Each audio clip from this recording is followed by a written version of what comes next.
விஜய். குரு விஜய்.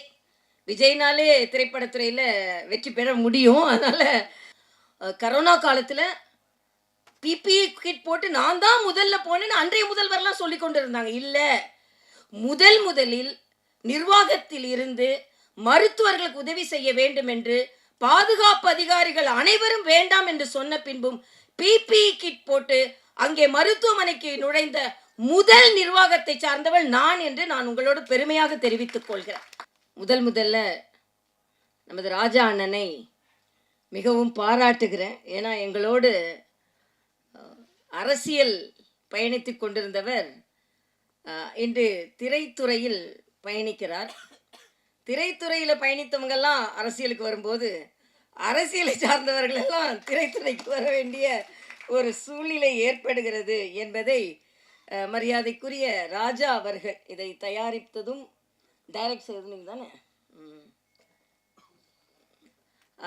இப்போ எங்கள் கணவர் டாக்டர் சவுந்தரராஜன் பேசிட்டு என்கிட்ட சொன்னாங்க, அவரை பற்றி தனியாக சொல்லணும்னு நினச்சிருந்தேன், ஆனால் எப்போவுமே மனதிற்கு நெருக்கமானவங்களை ஸ்பெஷலாக சொல்லணும்னு நினச்சிருந்தேன், நான் மறந்துட்டேன் அப்படின்னாங்க. அதனால் அவங்களுக்கும் சேர்த்து உங்களுக்கு எனது வணக்கத்தை தெரிவித்துக் கொள்கிறேன். தர்மர் அவர்களை பற்றி சொன்னீங்க, அவர் தான் எனக்கு பொன்னாடை போர்த்தினார். அவரை பற்றி சொல்லும் பொழுது மதுரையில் தான் அதிகமாக முழுசாக எடுத்தது. என்னை நேற்று ஒரு 2 நாட்களுக்கு முன்னால் தான் என்னை தொடர்பு கொண்டார்கள். ரொம்ப நாளாக அவங்கள தொடர்பு கொள்ளணும்னு நினைத்து கொண்டிருந்தேன், ஆனால் ஏதோ விடுபட்டு போச்சு அப்படின்னு சொன்னாங்க. இதில் மதுரையில் தான் இதில் படம் முழுவதுமாக எடுக்கப்பட்டு இருக்கிறது என்றால் மதுரைக்கு எனக்கும் அதிக தொடர்புண்டு. எனது தந்தை குமரி ஆனந்தன் அவர்கள் எனக்கு பெயர் வைத்ததே மதுரை மீனாட்சி அம்மன் கோயிலில் தான். அதுலேயும் என்னென்னா, சாக்லேட் கொடுக்கக்கூடாதுன்றதுக்காக மா பலா வாழை முக்கனியையும் வெட்டி ஒரு பாத்திரத்தில் போட்டு அதில் தேன் கலந்து கொடுத்தாங்களாம். ஆக அப்படி, ஏன்னா சாக்லேட் கொடுக்கக்கூடாது, ஏன்னா எங்கள் அப்பா எல்லாரோட விதேசி இல்லை சுதேசியாக தான் எல்லோரும் இருக்கணும் அப்படின்னு அடிக்கடி சொல்கிறதுனால, ஆக மதுரைக்குள்ளே எடுத்த படம் என்பதனால் எப்படியோ நான் இணைந்து கொண்டேன் என்று நான் நினைக்கிறேன். அதே மாதிரி இந்த நிகழ்ச்சிக்கு தம்பி தம்பி பேர் என்னப்பா? குரு விஜய். குரு விஜய். விஜய்னாலே திரைப்படத்துறையில் வெற்றி பெற முடியும். அதனால் குரு விஜய் நிச்சயமாக வெற்றி பெறுவார். அவருக்கு எனது வாழ்த்துக்களை தெரிவித்துக் கொள்கிறேன். ஏன்னா ஒரு இளைய வயது ஹீரோ, அவர் அறிமுகமாகி இருக்கிறார், அவருக்கு எனது வணக்கம். அதே மாதிரி இங்கே சகோதரி சுமதி அவர்கள், அவங்கெல்லாம் நடிச்சிருக்காங்கன்னு எனக்கு தெரியவே தெரியாது. தர்ஷினி அவர்கள், வாசு அவர்கள், அது மாதிரி ராஜா முகமது அவர்கள், வர்ஷா அவர்கள், கமலக்கண்ணன் அவர்கள், ரவி அவர்கள், எண்ணூர் ரவி அவர்கள், கேமராமேன் வாசு அவர்கள், 5 ஸ்டார் கதிரேசன் அவர்கள், பாலாஜி அவர்கள் மற்றும் அனைவரும், ஏறக்குறைய எனக்கு யாரெல்லாம் பேர் சொன்னாங்களோ அவங்களெல்லாம் மனதில் வைத்துக்கொண்டு, ராஜா முகமது அவர்கள் தான் எடிட்டர்னு கேள்விப்பட்டேன். எல்லாவற்றிற்கும் மேலாக இங்கே நிறைய ராஜா இருக்காங்க. அண்ணன் ராஜா, ப்ரொடியூசர் ராஜா, டைரக்டர் ராஜா, ராஜா முகமது, சவுண்ட் இன்ஜினியர் ராஜா, சவுந்தர் ராஜா, அதை மறக்கக்கூடாதுல்ல நான். அதனால் எல்லோரும் இங்கே அமர்ந்திருப்பதற்கு எனது நன்றி. உண்மையிலேயே எனக்கு இங்கே கமலக்கண்ணன் அவர்கள் பேசும்போது ஒன்று சொன்னீங்க. பிஆர் ராஜா, நன்றி. அப்போ கமலக்கண்ணன் அவர்கள் ஒன்று சொன்னாங்க, அனுபவ ரீதியாக அவர் சொன்னதுன்னு நினைக்கிறேன், விளம்பரம் செய்யுங்கள். எவ்வளவுதான் நல்ல, எங்கள் அப்பா அடிக்கடி சொல்லுவாங்க, கல் உட்கார்ந்த இடத்துல விற்றுருது, மோரை குவி தான் விற்கணும் அப்படின்னு. ஆக மோர் இப்போ அதுவும் நம்ம டாஸ்மாகை பற்றி இப்போ கேட்கவே வேண்டாம், உட்கார்ந்த இடத்துல விற்கிது, இனிமேல் ஆன்லைனில் வரப்போகுதான். ஆனால் அதிக விளம்பரம் வரணுன்றதுக்கு ஒரு சின்ன கதை நான் சொல்லுவேன். ஒரு விவசாயி இருந்தார், அவருக்கு ரொம்ப வறுமையில் வாடிக்கொண்டிருந்தார். இந்த நிலத்தை எப்படியாவது விற்றாதான் நம்ம பிழைக்க முடியும்னு ஒரு சூழ்நிலையில் வந்தார். ஒரு விளம்பரம் எழுதுகிற, நம்ம பத்திரிகை தம்பிங்கெல்லாம் இங்கே நிறைய பேர் வந்திருக்கீங்க, விளம்பரதாரர்களும் நிறையா இருப்பீங்க. ஆக விளம்பரம் எழுதுவதற்கு கூப்பிட்டு ஒரு விளம்பரம் எழுதி கொடுத்தம்பி, இந்த நிலத்தை விற்கலைன்னா என்னால் பிழைக்கவே முடியாது போல இருக்கு அப்படின்னு சொல்லுவார். உடனே விளம்பரம் எழுதுவார் அந்த தம்பி. ரொம்ப விளம்பரம் எழுதுறதுல ரொம்ப பிரபலமானவர். அதனால் என்ன எழுதுவார்னு, ஒரு காணி நிலம் இருக்கிறது. இந்த நிலம் ரயில்வே ஸ்டேஷனுக்கு பக்கத்தில் இருக்கிறது. ரயில்வே ஸ்டேஷன் பக்கம்னா எப்படியும் ஒரு 50 கிலோமீட்டர் இருக்கும், அதான் ரயில்வே ஸ்டேஷன் பக்கம். அது பக்கத்தில் ஒரு ஸ்கூல் இருக்குன்னு எழுதுனா அது எப்படி ஒரு 25 கிலோமீட்டர் இருக்கும்.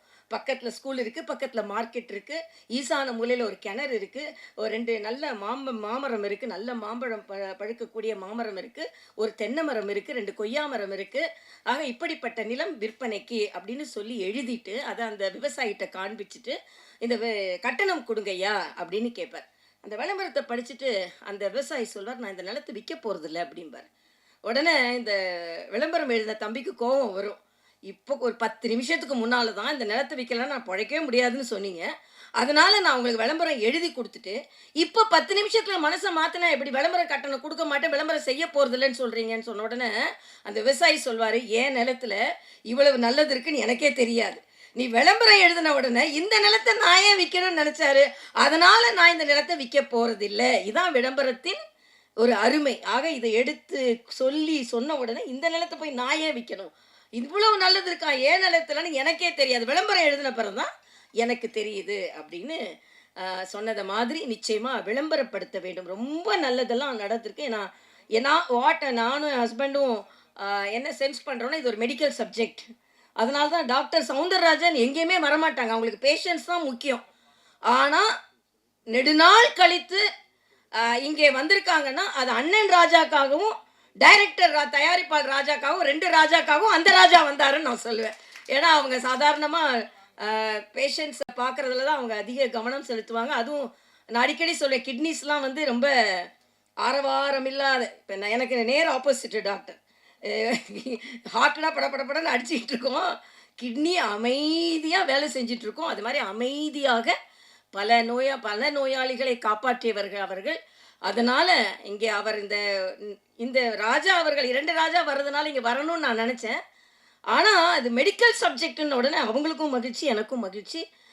ஏன்னா நான் அடிக்கடி ஒன்று சொல்வதுண்டு, இந்த டிமானிட்டைசேஷன் அவங்க நம்ம பிரதமர் அவர்கள் அறிமுகப்படுத்தினாங்க. உடனே சில அரசியல்வாதிகள் அண்ணன் சீமான்கிட்ட கேட்டாங்க, இதெல்லாம் இப்படிலாம் எனக்கு சாப்பிடக்கூட காசு இல்லை, இப்படிலாம் பண்ணால் எப்படி அப்படின்னு. அண்ணன் திருமாவளவன்கிட்ட கேட்கும்போது இதெல்லாம் எப்படி, நான் நாளைக்கு கூட எனக்கு சாப்பிட்றதுக்கு காசு இல்லை, நான் என்ன பண்ண போகிறேன் அப்படின்னு நிறைய கருத்துக்கள் சொல்லியிருந்தாங்க. என்கிட்ட வந்து கேட்டாங்க. ஆனால் நான் சொன்னேன், எனக்கு ஒன்றும் பிரச்சனை இல்லையே அப்படின்னு. உங்களுக்கு பிரச்சனை இல்லையா, அப்போ உங்களுக்குலாம் முதல்ல தெரியுமா அப்படின்னாங்க. நான் உங்களுக்கு எல்லாத்துக்கும் 8ஆம் தேதி தெரிய மாதிரி தான் எங்களுக்கும் தெரியும். ஆனால் என்னன்னா என்னோட கோட்டும் ஒயிட்டு என் நோட்டும் ஒயிட்டு, அதனால் எனக்கு பிரச்சனையே இல்லை. எனக்கு எங்கள் டாக்டருக்கு பிரச்சனை, எங்கிட்ட இருக்கிற கொஞ்சம் நெஞ்ச காசும் நாங்கள் ஒயிட் கோட்டில் சம்பாதிச்சதுன்னு. அதே மாதிரி தான் ராஜா அவர்கள் இங்கே வந்து பணத்தை போட்டிருக்கிறாரு, அவரும் ஒயிட் கோட்டில் சம்பாதிச்ச ஒயிட் நோட்டு. அதனால் எல்லோரும் படத்தை அவர் கமலக்கண்ணன் அவர்கள் சொன்னதை மாதிரி முழுவதுமாக தியேட்டரில் போய் உட்கார்ந்து பார்க்க வேண்டும், செல்லில் பார்த்துட்டு சென்று விடாதீர்கள் என்பது எனது கோரிக்கையாகவும் இருக்கிறது. இன்னும் சொல்லப்போனால் இதில் வந்து மருத்துவத்துறையில் நான் பெருமையாக இந்த இடத்திற்கு வந்து நின்று சொல்கிறேன். கரோனா காலத்தில் பிபிஇ கிட் போட்டு நான் தான் முதல்ல போனேன்னு அன்றைய முதல்வர்லாம் சொல்லி கொண்டு இருந்தாங்க. இல்லை, முதலில் நிர்வாகத்தில் இருந்து மருத்துவர்களுக்கு உதவி செய்ய வேண்டும் என்று பாதுகாப்பு அதிகாரிகள் அனைவரும் வேண்டாம் என்று சொன்ன பின்பும் பிபிஇ கிட் போட்டு அங்கே மருத்துவமனைக்கு நுழைந்த முதல் நிர்வாகத்தை சார்ந்தவள் நான் என்று நான் உங்களோடு பெருமையாக தெரிவித்துக் கொள்கிறேன். ஏன்னா கரோனா நேரம் அவ்வளவு கொடுமையான காலமாக இருந்தது. தெலுங்கானால ஒரே நேரத்தில் 30 மருத்துவர்கள் பாதிக்கப்பட்டார்கள். டாக்டர் ஸ்ட்ரைக் பண்றாங்க, நாங்க ஏன் பாதிக்கப்பட வேண்டும் என்று. அப்பொழுது மருத்துவர்கள் ஸ்ட்ரைக் பண்ணா நோயாளிகள் எல்லாம் பாதிக்கப்படுவார்கள், அவர்களுக்கு தைரியம் சொல்லணுன்றதுக்காக நான் பிபிஇ கிட் போட்டு எனது பாதுகாப்பு அதிகாரிகள் மறுத்த பின்பும் நான் அங்கே சென்றேன். இதுல மரியாதைக்குரிய பாரத பிரதமர் அவர்களை நான் சொல்லியே ஆக வேண்டும். பிபிஇ கிட் சைனால இருந்து வந்த பிபிஇ கிட்னால தான் 30 டாக்டர்களுக்கு வந்தது. அன்று கரோனா ஆரம்பித்த நேரத்தில் பிபிஇ கிட்டே தயாரிக்காத ஒரு நாட்டில் ஒரே நாளில் 2 லட்சம் பிபிஇ கிட் தயாரிக்கும் அளவிற்கு இந்த நாட்டை முன்னிறுத்தினார் என்றால் இது பாரத பிரதமர் அவர்கள் தான். ஆக கரோனா நேரத்தை நான் இங்கே நினைவு கூறும் பொழுது பாரத பிரதமர் அவர்களை நினைவு கூறாமல் இருக்கவே முடியாது.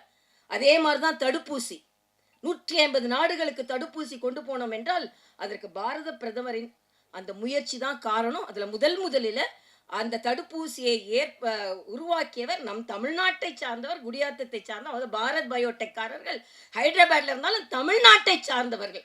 ஆக உலகத்திற்கே தடுப்பை கொடுத்தது யார் என்றால் தமிழ்நாட்டை சார்ந்தவர்கள். இங்கே அண்ணன் ராஜா அவர்கள் 2 அண்ணனும் எனக்கு அண்ணன் தான். அதனால் அண்ணன் ராஜா அவர்களை ஒரு வார்த்தை வருது, ஆட்சியே போனால் கூட போதையை ஒழிக்க முடியவில்லை என்றால் ஆட்சியே போனாலும் பரவாயில்லைன்ட்டு சொல்லக்கூடிய தைரியம் பாரதிய ஜனதா கட்சிக்காரர்களுக்கு மட்டும்தான்.